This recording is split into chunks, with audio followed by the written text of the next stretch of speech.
各位知道目前为止人类在水里能够达到的最快速度是多少？可以在弹幕里面猜一猜。在做这个视频之前，我单纯的认为水里的阻力一定是比空气当中要大得多的，就算是人游泳也永远都快不过跑步。所以在我的认知范围内，人类能够在水里的速度肯定不会太快。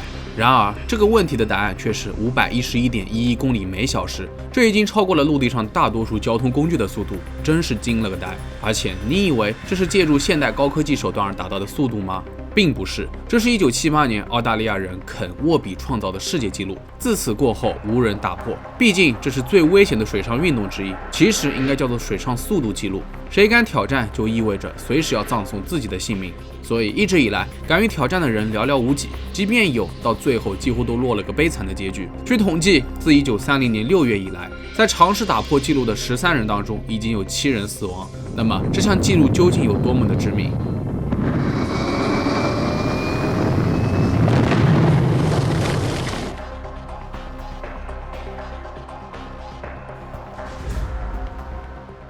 ？Water Speed Record 水上速度记录是官方认可的水上交通工具能够达到最快的记录，而且无论用哪种推进方式都行。之所以这项记录极度危险，是因为看似风平浪静的水面，实际情况却是恰恰相反的。设想一下，如果是在陆地上进行速度比赛，地面肯定是越平整越好，最好不要有任何颠簸。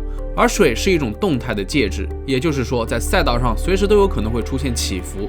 当驾驶工具在高速行驶的过程中，哪怕是最微小的干扰都会产生涟漪，导致水面波动。因此这些极为细小的不确定因素对于驾驶者们来说往往是非常致命的。和陆地上开车不同的是，想要在水上既安全又高速的行驶，不仅要对抗空气阻力，还要考虑到流体动力学。从理论上来讲，只要把水的阻力降到最低就能实现。可是水面太具有欺骗性了，哪怕是一条鱼、一只鸟，甚至是远处的一艘船，都可以扰乱平静的赛道。另外，船体的平稳也是重中之重。这里还需要简单的了解一下地面效应的概念，它也被称作为翼面效应。这种现象通常会发生在飞机或者赛艇产生气流被地面或水面影响的时候，所以进行挑战的船体就好比飞机临近起飞的边缘，随着速度的增加，作用的力需要保持平衡，但又不能像飞机一样真的起飞。如果向下的压力过大，船体接触水面的阻力便会增加，那就会失去速度。相反，如果升力太大，就会使船体真正起飞并且翻转。为了避免这种情况发生，船体基本上都会利用发动机装饰，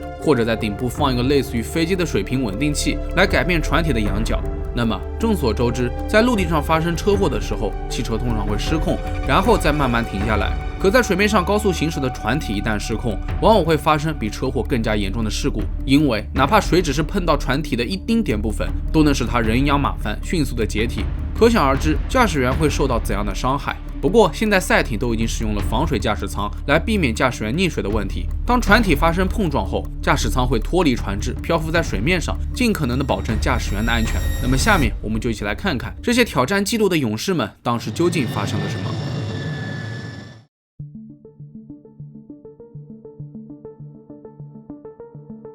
在20世纪30年代，人们已经把水面上的速度提高到200公里每小时。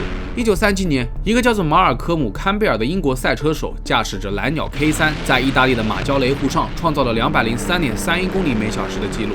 在这之后，他一直在改造蓝鸟 K3， 致力于突破自己。终于在1939年，他带着改造后的蓝鸟 K4， 把纪录提高到了228.11公里每小时。到了40年代，由于二战，这个纪录似乎停滞不前，直到1945年二战结束，喷气发动机的发明让马尔科姆跃跃欲试。他想改造蓝鸟 K4， 利用喷气发动机，可是实验却屡次失败，最后无奈退出世界纪录，并于1948年去世。到了50年代，这项纪录又开始得到了屡次突破，其中最为著名的就是约翰·科布。他是一名来自英国的赛车手，在挑战水上纪录之前，他已经在陆地上创造了当时的最快速度为644公里每小时，这让他备受鼓舞。所以约翰想趁热打铁，转战水速纪录。而当时水上的最快速度为287公里每小时。可约翰的目标不仅仅是突破纪录这么简单，他想成为世界上第一个在水上达到322公里每小时的人。为了实现这一壮举，约翰请来了工程大师里德·雷尔顿，他是个设计天才，当年就是他为约翰设计了革命性的双航空发动机汽车，助他一臂之力。这一次，里德提出了新的概念，他打算摒弃现代的所有设计，不再使用活塞发动机和螺旋桨提供动力，也采用了当时二战后期刚投入使用的新型喷气发动机，制造了一艘十字军。根据里德计算，这种新的设计最高速度能够达到400公里每小时。1952年8月下旬，约翰抵达了尼斯湖。考虑到挑战当天湖面必须非常平静，连微风都最好不要有，所以又经过了1个多月的调试，直到9月29日，约翰正式在尼斯湖进行挑战。出人意料的是，十字军的速度超乎了所有人的想象，达到了惊人的386公里每小时。约翰完成了壮举。然而在接近尾声的时候，他发现十字军不太对劲，突然开始弹跳和震动，他没有办法稳定下来。据说是船体在水中撞上了无法解释的尾流，最后全部解体。可悲的是，约翰整个人被抛出了驾驶舱。当尸体被找回来的时候，脖子都已经被扭断了。同一时期，唐纳德·坎贝尔一直在研究一种新的喷气动力水上飞机——蓝鸟 K7。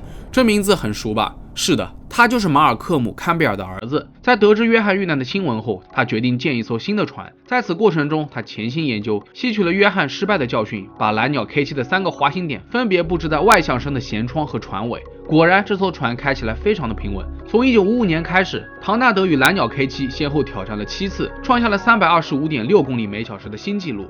一时间，他成为了英国的传奇人物。直到1967年1月4日这一天，悲剧再次上演。当天的英格兰湖区科尼斯沃尔顿，湖面平滑如镜，连一丝风都没有，天气非常的适宜。唐纳德也已经等候多时。上午8点45分过后，他驾驶着蓝鸟 K7 再次出发，以459公里每小时的高速平稳地度过了第1个浮标处。几秒钟之内，他又以478公里每小时的速度结束了第1程。可要得到国际认证，唐纳德还差临门一脚。他必须从反方向进行第2次穿越湖面，因此唐纳德在湖的尽头立刻掉头，开始强制返程。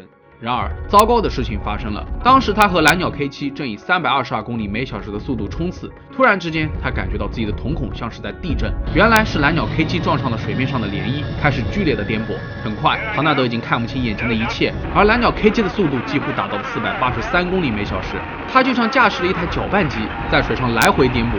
没过几秒钟，唐纳德和蓝鸟 K7 彻底起飞，在半空中后翻筋斗，最后头朝下坠入湖中。可悲的是，打捞队只找到了蓝鸟 K7 的残骸和头盔，其余的都不见踪影。直到34年之后，唐纳德的尸体才被找到。1964年4月，加州赛艇运动员李泰勒也尝试打破世界水速纪录。他的赛艇 Huster 在设计上与蓝鸟 K7 相似，也是一架喷气式水上飞机。然而，在哈瓦苏湖试运行过程中，李遇到了大麻烦。他无法关闭飞机，结果只能以超过160公里每小时的速度坠入湖边，飞机被撞毁，李身受重伤。在接下来的几年里，他一直在休养生息，慢慢重建他的飞机。到了1967年6月30日，李再一次尝试打破纪录，可水面被一些观众的船尾扰乱了，因此在第2次冲刺中，李不得不放慢速度。当天晚些时候，他不甘心，又尝试了一次。没想到一举创造了新的世界纪录，459公里每小时。后来这项纪录出现了一个传奇人物肯沃比，他是一个澳大利亚人。1977年11月20日，肯驾驶着他的澳大利亚精神号，以464.46公里每小时的速度打破了李泰勒的纪录。1980年，为了再次打破这位传奇的纪录，李尝试建造了一艘12米的火箭动力船 Discovery 2号，其中还参考了约翰的十字军，采用反向3点设计，但长度要长得多。最初，李在内华达州的沃尔克湖测试了这艘船，但支持者们抱怨这地方不方便，于是他转向了太浩湖。1980年10月13日，挑战当天，湖面上的条件并不好，明显对挑战者很不利，于是李决定放弃挑战。但为了不想让聚集的观众和媒体失望而归，李决定试运行一次，就当做表演了。然而，意外却发生了。当 Discovery 2号的速度达到432公里每小时后，船体变得非常的不稳定，甚至开始横向摆动，最后导致左侧浮筒倒塌，直接坠入河中。不仅如此，驾驶舱也没能按照预期顺利脱离船只，最后李只能溺水而亡。打捞队工作了3天才找到装有尸体的部分驾驶舱。最后一位要介绍的就是传奇人物肯沃比，他是来自澳大利亚纽卡斯尔的天才机械工程师，从小就对赛艇运动充满热情。14岁那年，他就在自家后院创造了第一艘属于自己的赛艇。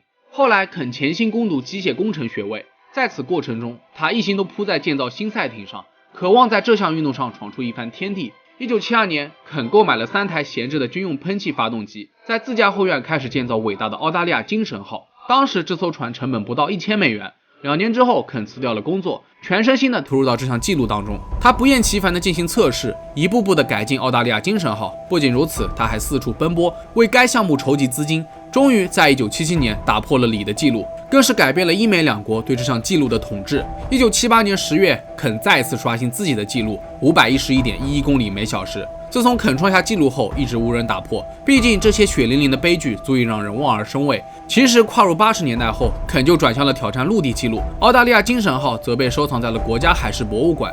2007年，肯宣布退役，不过他一直在和儿子合作，建造了一艘名为澳大利亚精神号2代的新船。他想再次刷新自己创下的世界水速纪录。可惜肯的身体每况愈下，还没等到真正完成的那一天，就在去年的2月21日因病去世，享年84岁。40多年以来，这一世界纪录依旧无人能敌。不得不佩服这些为了突破世界纪录的参与者，除了拥有超级坚定的意志，无论何时何地，大大小小的比赛，他们都会认真对待，全力以赴。